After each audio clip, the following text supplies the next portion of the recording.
Welcome to the Simply Real Life podcast. I'm Sarah, the founder of Simply Real Health, here to help you simplify, amplify, and elevate your life. This show is for those of you who want the real talk on how to live a more intuitive and intentional life, a life that's healthy from the inside out, and one that feels more effortless, aligned, simple, and more alive. We cover it all, from health, wellness, mindset, motherhood, daily habits and rituals, to business and relationships, creativity and growth, and tiny tricks to feeling your best, and the energetics behind it all filled with personal stories, unfiltered conversations, and of course, answering all of your burning questions, all in the way of simplicity and keeping it real, so that you can create your own version of your healthiest life. Let's do it.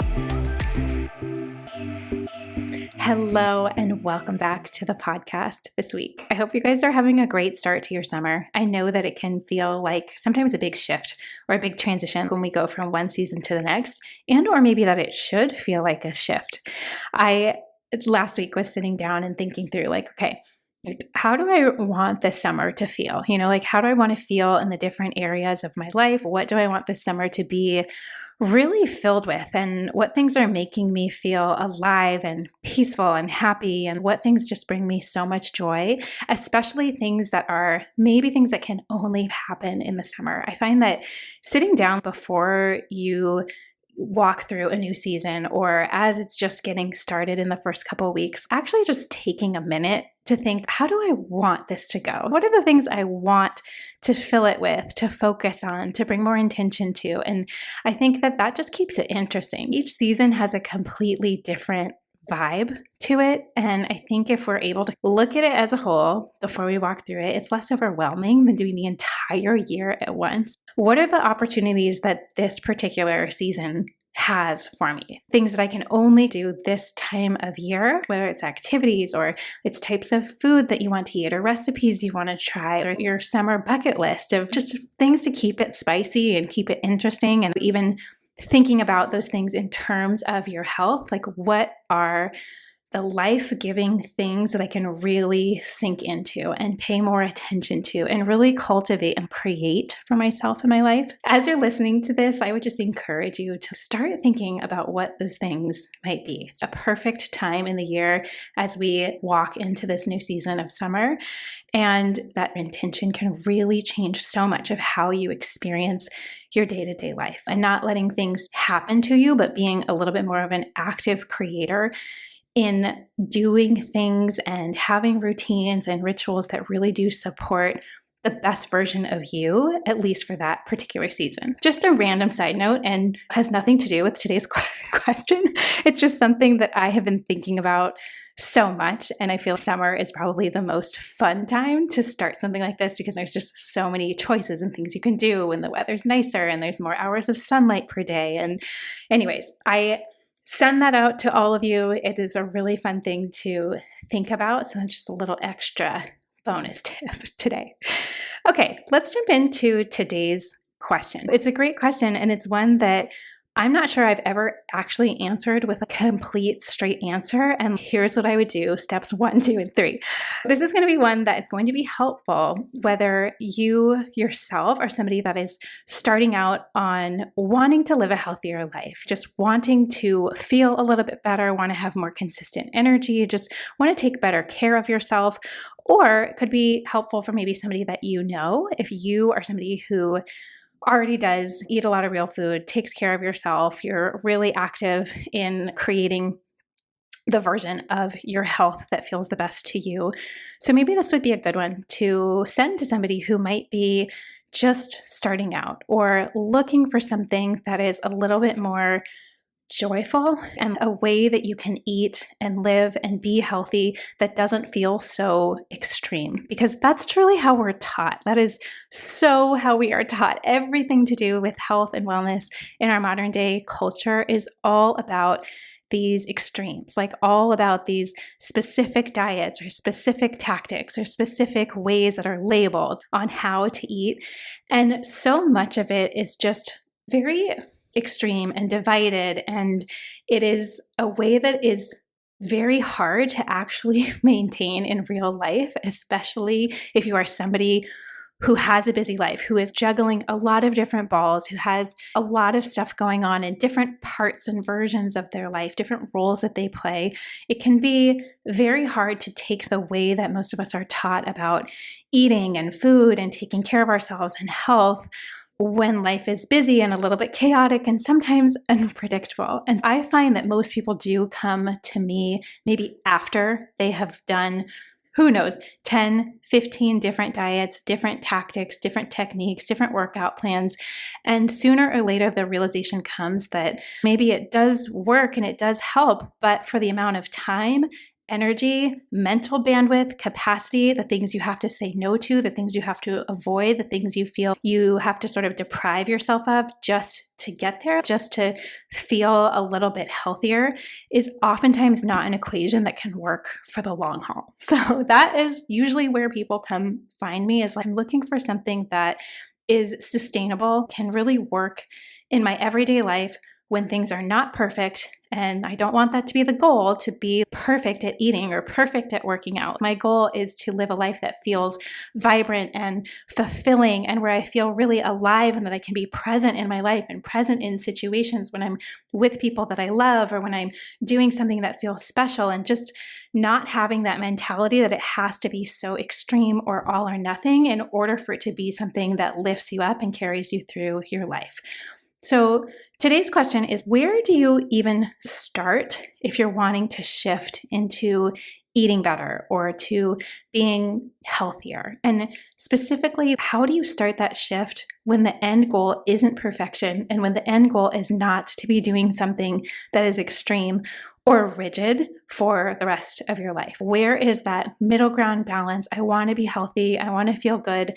I also want to participate fully in my life, including situations that aren't not involving foods that are completely perfect or drinks that are completely perfect for you. This question is amazing because it's not only about seeing the end goal, where you're really wanting to go and how you want to feel in your life, but then also doing it in a way where you realize that in order to feel how you want to feel and walk through your life being so much more awake, so much more energized, so much more grounded, so much more peaceful, that you do realize that that starts with what you eat and your food. And how does that process go together? So let's jump in.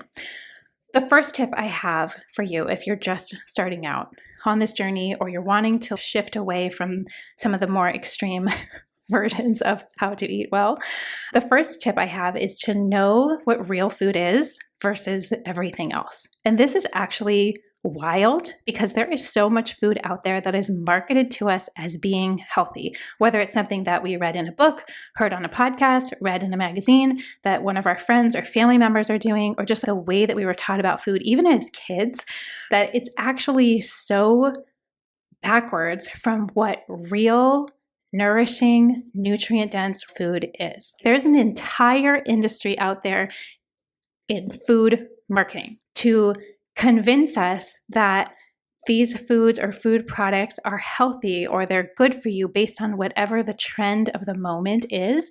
And this is something really important to realize, that legally food companies can say anything they want on the front of a label. Like anything they want. And so usually in order to get more sales and more customers and more people maybe addicted to their food, they are allowed to say things like these claims that somewhere in our brains we've probably heard, like, oh, that's a good thing, like high fiber or made with vitamins A, C, E, and D, or this one has high protein, or this oatmeal has this amount of low carbs. It's this marketing and these little words that somehow stick in our brains where we think, oh yeah, I've heard that somewhere, that's probably good for me, so that would be a healthier choice. Here's the best tip of all time. You have to clear the slate. Clear your slate of everything that you have learned before about food, about any diets that you've done, about any sorts of food rules, about what is good for you and what is bad for you. And the best piece of advice that I could give you is to start learning about what real food is versus everything else. So real food is food that has been around for a long time, like thousands of years, and pretty much in the same capacity that it exists now. So things that have been around across different cultures in the world, and things that are just these very basic but beautiful foods that are in a lot of different food categories. I'm not saying only eat vegetables and fruit, but like real food includes things like seafood and eggs and good quality meat, and includes things like grains and dairy, and of course, fruit and vegetables and nuts and seeds and beans and legumes. There are like 12 full categories of real food. So the first part of this would be knowing and recognizing that the transition to focusing on real food instead of everything else and every other way that we were trained to look at food is to just know deeply in your heart there are so many choices and so many options. Like, you are not going to be deprived because there is so many different options out there, and it is not about counting calories or measuring different carbs or fats or proteins. We just want to focus on, is this food real? Is this something that maybe is a single ingredient to say, something like beans or almonds or cashews or broccoli, or whether it's a piece of fish or a piece of shrimp, or it's grass-fed ground beef or an egg. Those things are so simple that oftentimes they don't even have a label on them to begin with at all. And now, before you freak out thinking that you can only eat food without labels, that's not at all what I'm saying. I'm saying those foods by default, like pretty much thinking around the perimeter of a grocery store, are pretty much going to be real foods. You don't need to do tons of digging when you're looking at an egg, being like, where did this come from? Has this been around a long time? And most of those foods don't have a lot of marketing on them to begin with. There's not a huge sign in front of the apples that say high fiber and low calorie and have this vitamin and that vitamin, and here's all the ingredients and components that are so good for you, because there's no money to really be made in terms of profit margin on an apple. Do you know what I mean? It's all the stuff in the middle of the grocery store where that tends to happen a little bit more often. That would be the first step. Knowing foods that are pure, simple, they've been around forever. You could think, can I hunt it? Could I fish it? Could I grow it? Just starting to think, if I lived back in the day, could I have grown this or curated this or raised this thing? Pretty much that would be a real food. Now, let's take this into modern day, because there is also a way that you can identify very quickly and easily whether anything in your pantry, anything in the grocery store, asking yourself that question, is this real food or is it not real food? Ignoring the front, ignoring all the marketing, ignoring all the bragging, ignoring all those like little buzzwords, right? And actually just turn it around and look at the ingredients. And it is shocking. This is shocking when you first start to do this, because you are going to start to see foods that you just assumed that were healthy or assumed that they were good for you. Again, probably based on marketing or something that you had done in the past. But when you actually look at what is in that food, because legally food companies are required to disclose the ingredients in their food or food product. Looking at your ingredients first. And you're looking for the same thing that you would be looking for if you're just looking at some of the perimeter grocery store items. Is this natural? Is there a few ingredients that are simple enough, easy to pronounce, that I know what they are? If not, and chances are a lot of stuff you may start to look at, especially as you're starting this process, may be shocking that there are tons of ingredients, even in something that you considered very healthy or like a great option. So I would just encourage you to start thinking about this as a good thing. Like, this is a good thing. You're actually starting to get educated and not just take things at face value and just trust that food companies has your best interest at heart, because I'm sorry to say it, they don't. They are looking for the money and the profit. It is a business, it is a corporation. So thinking about the difference of you becoming more educated so that you can become more empowered, that you can start to take your health back into your own hands instead of just relying on what we do for the world at large, or the way that we eat, and we just kind of assume or trust that it's fine without actually taking a look and without actually getting educated. So starting to do that with as many foods as you possibly can. Turn it around. Look at what's in it. If there's lines and lines of stuff, may not be close to real food. If there's a few things you recognize, great. And I would just encourage you, look at some different brands. There can be a wild discrepancy of the same product, the same item, but just a different brand. Take a look at those things and just start taking it in, even if you don't change anything of what you're eating right away, this process of getting educated is so important. And long term, it's going to save you so much time and so much energy and so much hassle of not sure what to eat and just buying things just out of habit or on autopilot. And I think the good thing to remember here is that for anything that you want to have, there's usually a way to do it in a real food way. This is not about only eating eggs, only eating protein and vegetables, and only sticking so close to those things and doing it rigidly. This is for everything that you want to have, seeing if there is a way to do it in a real food way. Even things like ice cream. Yes, ice cream may have sugar in it, and maybe it's not this nutrient-dense, truly life-giving food from a physical perspective, but maybe it is mentally and emotionally, and just with the joy that you feel and the experience of it and your memories of it. So this is not about saying you can't have ice cream, you can't have dessert, you can't have drinks or cocktails, or you can't have bread. It's not about that at all. So stop calling things good or bad. Starting to think, is it real or is it not real? And is there a way that I could upgrade this product, right? Or this thing that I'm really wanting to have to make it a more real food version. So even in the category of ice cream, there are hundreds of brands of ice cream that are processed, and you would be able to tell that by, again, looking at your ingredient label. What is actually in it? Is it filled with emulsifiers? Is it fake sugars? Is it reduced fat dairy, which is processed? Or you look at some of them and it's 4 ingredients: milk, cream, sugar, eggs. Those are all real foods. They're simple, they're to the point, they've all been around forever. That would be a real food version of ice cream. Same thing with a cookie. If you're gonna do a cookie, either looking for a brand that maybe makes them from scratch or are a little bit more intentional with their ingredients, of having it be less ingredients and things that you can pronounce versus lines and lines of chemicals in there. But maybe on the front label it says low fat or whatever other buzzword is on the front.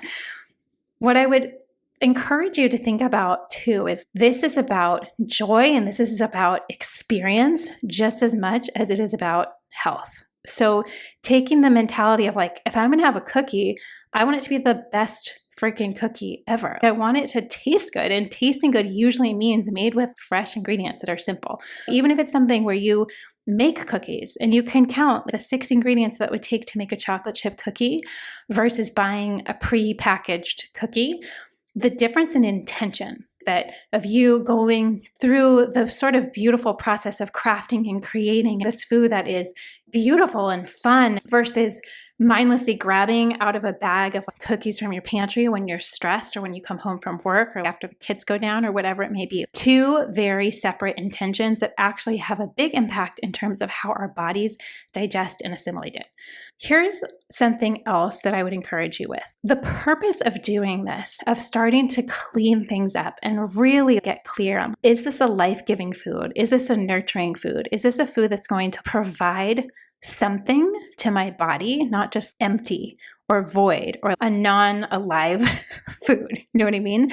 You are doing this from a place of love and respect and care for your body. You are not eating healthier because you're punishing your body or you feel like you should, or that's what healthier people do.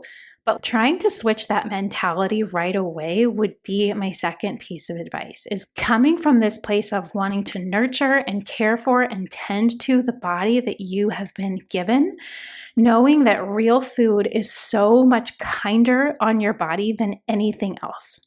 Real food is so much easier for our bodies to digest. It takes way less energy. It takes way less effort. Therefore, you have so much more energy left over to pour out into your life. So we're just thinking about reducing the burden on our body, because eating stuff that has a lot of those additives or chemicals or ingredients or emulsifiers or just different processed elements to it really weighs down our body. And so when you think of being frustrated at your body because it's not looking or doing or operating or feeling like how you want it to feel, you have to look at, what are you putting in? What are the inputs that you're putting in? And what is that requiring that your body does, or trying to weed through, or trying to sluggishly push its way through all of those chemicals that it really can't digest, it really can't process very well. It kind of just gunks the whole system up. And I mean digestively, but I also mean in the cells of your body. Your chemical makeup, the mitochondria in your cells are deeply affected by the food that we put in. It is so much less of a stress and less of a strain on your body to be eating real food. Again, the more energy you're going to have left over. And that's why people, even in the first couple of weeks of just switching to real food and upgrading the stuff that they are eating, they will notice this shift that happens pretty quick of, wow, I have so much more energy. I'm not getting that afternoon crash. My cravings are a little bit less. My moods are a little bit more consistent. I feel like my digestion's better. My skin's better. Just having that overall sense of vibrancy. Y'all, it starts with food. But yet for most people, it's the last thing that they think about. And they think about their food as like this hassle or this thing that they have to do, or it's just this burden. It's a burden to cook. It's a burden to think about it. It's a burden to prep. But when you can switch that mentality and think, I am going to change this so this is more about love. This is coming from a place of love and respect and really wanting to be a better partner with my body, putting stuff in that I know is easier and kinder to it, so much can shift, even with just those two little things. Because what starts to happen once you do that is that your taste buds start to shift. It takes about 2 weeks for your taste buds to uncoat themselves from all the chemicals, from all the additives, from all the stuff that's added to food to make it taste good, to make you addicted to it, to make you in this endless cycle of needing the stuff that is not nourishing. But it has this very addictive quality to it, which is why just focusing on, can I start to add more real food into my life? Can I take away some of that stuff that is a little bit more lower vibration? And it's not alive. It's not giving me much, but I'm drawn to it because my taste buds are craving it. My mental and emotional space really want it. It feels like a treat. But like the more you start to think about just adding in more real food, the less place that those other foods have and the less of a grip they really have on you. So if you're really wanting to go for this, I would say give yourself 2 weeks of just focusing on just real food and taking some of the other stuff and giving it a backseat. Because I think that you will find that once you start to feel better, it's so much easier to want to keep going, to want to put in that tiny bit of effort or time or 2 extra seconds to look at the label. It becomes a little bit more worth it because you see the benefits and you feel the benefits and you're noticing all of these things starting to shift. Because when you shift your physical state, taking care of your health from a physical level, especially so with eating and especially so with moving your body, drinking water, getting fresh air, it has this ripple effect into our mental states and into our emotional states. So knowing that it's all connected, the easiest and most efficient way to start to change that outlook, to start to change your relationship to food, to start to be healthy in a way that is life-giving, energy-giving, uplifting in your life, it's amazing. It is something that once you start to do it and experience it, that I'm not having to really give anything up here. I'm just up-leveling everything. And how that up level with food really leads to so much more of an up level in every other part of your life and in every other role that you play in your life too. It has this magical effect. It starts to clear out your taste buds. Your blood sugar gets more steady, so you're not needing to eat every 1 to 2 hours. You're not always needing to snack. You're not always craving all different kinds of foods. The energy slumps tend to disappear. Physically, your body just feels so much better. And I think if you can even just get to that point, it helps encourage you to keep going, that what you are doing does make an impact. And for a lot of people, what I notice is that they almost don't know how bad they were feeling before until they start to feel good. It became their normal way of being, to just feel like they're constantly battling against themselves and fighting against willpower and beating themselves up when they didn't choose well or didn't choose foods that were going to help them that day. I find that it's just so deeply connected to how you show up, to how you are, to your moods, to your energy, to all the things that matter. Because when we have those things going for us, everything else in life feels so much easier. And like that is truly my hope, that knowing more about real food and starting to get educated. And we have courses and programs that walk you through the specifics of this. So know that you don't have to do it alone, although I feel like these shifts can be easy enough to just start. And think about that. Think about a world where more of us are actually educated about what this means and educated that we really do have a lot more say in how we feel and how we show up for our day, how we are as a mother, how we are at work, how we are in our relationships. It makes such a massive difference. And I feel like it's this big secret that not a lot of people know the true power of. So if this is something that you are willing, I would take this just for an experiment. Try it for 2 weeks. In the first couple of weeks, you'll probably feel, oh my gosh, this is taking a lot of thought. This is a lot of energy. My brain's not used to this, not used to paying attention to this. You might be bummed out that some of your favorite things you thought you were doing yourself a favor by eating are actually not, but trying to see that as a good thing, that this complete up-level process may feel not easy, although it is simple, what I'm asking, it becomes so much more doable to think about what you're doing most of the time really does matter and really does add up. And then when you want to have and include other things that you love in your life that may not be nutrient dense per se, but that takes away so much of the guilt around I shouldn't have this or this is bad for me. All you're thinking about is I want to do this the best quality that I possibly can, and I'm just going to actually enjoy it. And it makes such a difference. I hope that this is helpful and really just inspires you, maybe no matter where you are at in your journey. I feel like we can always use a little bit of a check. Am I actually eating real food? Are there things that have kind of snuck in? Like go take a look in your pantry right now. Go take a look in your freezer. Go take a look the next time you go to the store and think, is this something that I love? Is it something that I'm obsessed with that brings a lot to my life? Well, then try to find a version of that food that is much more real and much more simple, and having that mentality that doing that becomes so much kinder to your body. And when you have that mentality of being kind and loving and taking care of your body versus feeling like you're constantly battling yourself, so much can change. Let me know if you try this and let me know what happens. I'm so excited to hear what you guys think. If you enjoyed this episode and want more like it, make sure you're subscribed to the Simply Real Life podcast wherever you listen to podcasts, and maybe share it with a friend or two. That would mean the world.